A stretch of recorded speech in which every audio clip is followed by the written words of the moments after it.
From beneath James's cuff, Marvin could see Christina's pleased expression, as if the entire plan had been executed flawlessly in the few moments she took to describe it.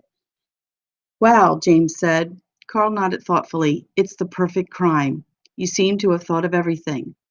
Christina frowned slightly. Well, I'd better have thought of everything. There's a lot at stake. He'll only have about 15 minutes to accomplish all this without arousing suspicion and without another guard noticing the drawing is missing. But if everything goes smoothly, it should work. James rocked nervously back and forth on his sneakers, and Marvin clung to his jacket for dear life. Can I see it now? My drawing? Christina looked at her watch. Oh, I wanted to go with you. I haven't had the chance to get to the gallery all day, but I can't now, unfortunately. Denny and I have to review everything one more time with the FBI agent. Go and have a good look. And James?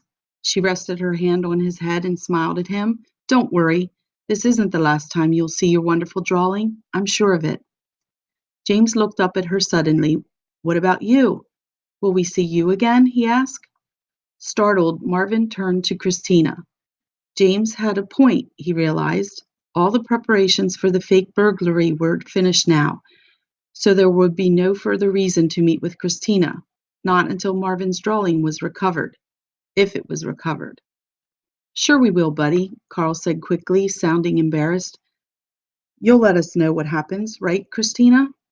Oh, of course I will. Christina swept a strand of hair off her forehead and tucked it firmly behind her ear, as though all the challenges they faced would be resolved as easily. I couldn't have done any of this without you. Hopefully, I'll have something to report this weekend. She smiled at them ruefully. But I have to tell you, these FBI people are not very forthcoming. They won't include me in anything. I can't see their tracking equipment. I, I can't be with them while they monitor what's happening to the drawing. Carl laughed at her. Well, that's not surprising.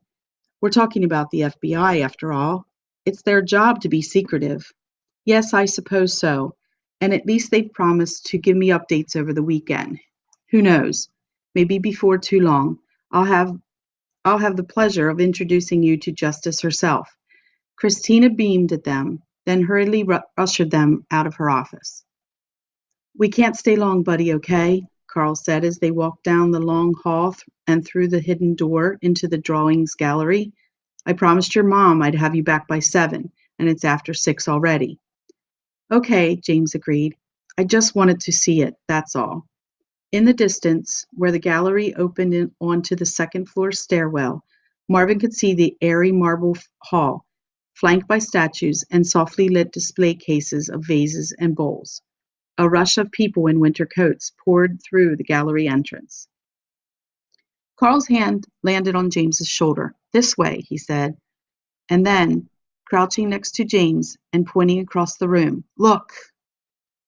And there, right where the original had hung, was Fortitude, the girl's curved arms sturdily clasping the lion. Marvin felt a swell of pride. He held the edge of James's cuff, straining for a better view. James reached for his father's hand, tugging him toward the drawing. It's hanging there, with all the real ones, he whispered. Well, sure it is. Well, sure, it looks like it belongs, Carl grinned. You are the master. They threaded their way through the crowd and towards the wall, then patiently waited for an older couple to step aside. Okay, 2 minutes, buddy, Carl said softly. James nodded, staring at the drawing. Marvin wanted to climb higher for a better look, but there were so many people around he didn't dare. Just as he was growing frustrated with his angled, partially obscured view, James raised his arm to his shoulder, pretending to scratch the inside of his neck.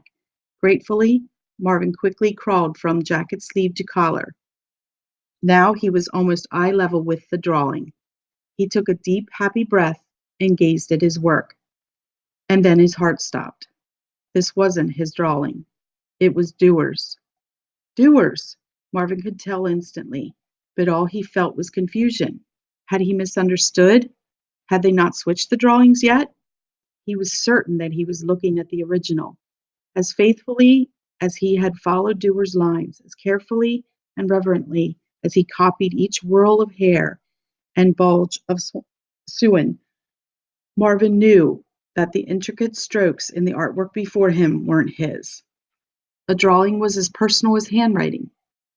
Yours might look similar to someone else's, even identical in the eyes of a stranger, but you could always recognize your own. Marvin crawled out from underneath James's collar. He was fully exposed to the light and air, directly in the sight lines of surrounding museum goers, but he couldn't help himself. This was the original, as dignified and melancholy and fully Dewar's as it had ever been. His mind raced. Why was the Dewar drawing hanging here instead of the copy? Where was his own drawing?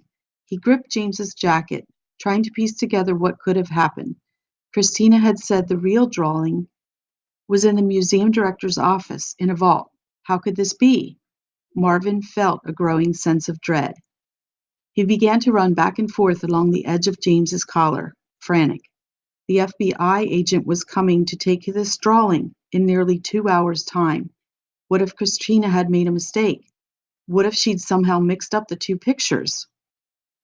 There was a tracking device, Marvin reminded himself, trying to calm down. The FBI would be monitoring that. But now he had to consider the possibility that the tracking device was about to be affixed to the Dewar original by mistake. And suddenly, Christina's warnings about the danger of the plan, the chance that the drawing would be truly stolen and lost forever, filled his head like a drumbeat. That had been alarming enough when Marvin believed his own drawing was at risk. But now it looked like the real Dewar might be taken from the museum and whisked into that strange, foggy world of art thieves and stolen masterpieces. Above him, Carl and James seemed not to suspect a thing. "It's fantastic, James," Carl was whispering. "Everything about it looks real." "That's because it is real," Marvin wanted to shout. He scuttled back into hiding before Carl could see him, awash in panic. How could he tell them? The real Dewar, Fortitude, was about to be stolen, just like the other three virtues. "Look at the detail," Carl continued. "To see a drawing, really see it, takes time." "Yes," Marvin thought. "Look at it, James. Look at it, and you'll know." But James only stood quietly before the drawing, gazing at it steadily. Finally Carl said, "We should go. You'll see it again before too long." "No," Marvin wanted to scream silently. "I hope so," James said uncertainly. He shifted from one foot to the other, hesitating. "Please, James," Marvin prayed. "It's not my drawing." "Come on, buddy." Carl clasped James's shoulder. As James started to turn away, all Marvin could think of was the drawing. He couldn't bear to leave. Not knowing what else to do, he rushed to the tip of James's collar, pointed himself toward the wall, and jumped into the void.